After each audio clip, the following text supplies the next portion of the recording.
En procédant à l'ouverture de ces assises, le Premier ministre a dit combien grande était sa fierté et lourde sa responsabilité, une responsabilité qui par ailleurs incombe à tous de se concentrer autour d'une thématique au cœur des préoccupations de la jeunesse, véritable enjeu de développement du continent et de notre pays en cette phase cruciale de transition démographique.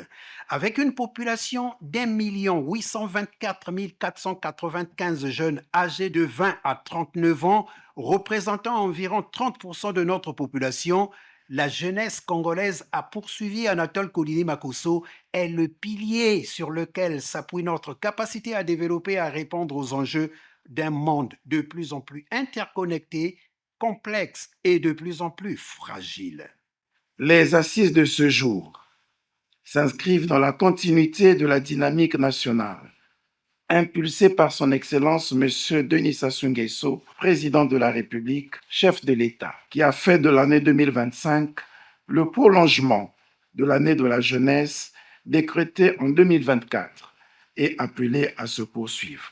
Car, disait-il avec raison, je cite, les défis liés aux attentes des jeunes ne pouvaient être relevés en une seule année. Pour atteindre les objectifs visés par cette résolution salutaire, il nous faut poursuivre les efforts en cours avec plus de détermination et d'intensité. Fin de citation. Aux étudiants, vous êtes la raison d'être de ces assises, leur a rappelé le chef du gouvernement. Vous êtes notre ressource la plus précieuse, le socle sur lequel repose le développement de notre société.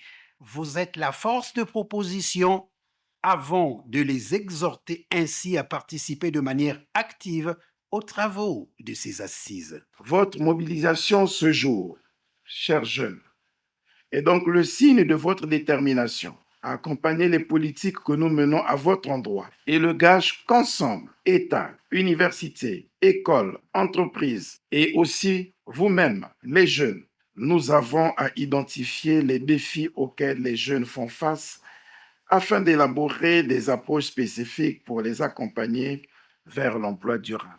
Ensemble, nous pouvons relever le défi permanent que représentent le chômage et la précarité des jeunes pour leur dignité personnelle et la cohésion sociale. Ensemble, nous devons nous sentir solidaires pour mettre en œuvre des stratégies adaptées. Ensemble, nous devons définir les contours d'un nouveau pacte pour combler le fossé criant qui existe encore entre formation et exigence du marché du travail.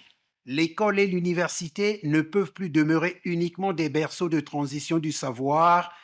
Ils doivent permettre une adéquation entre les connaissances acquises et les compétences requises pour répondre aux besoins urgents des entreprises. Ces assises doivent permettre de créer des passerelles durables entre l'université, l'entreprise, la collectivité locale et la société civile et de favoriser l'alternance, le stage et l'apprentissage. Fin de citation.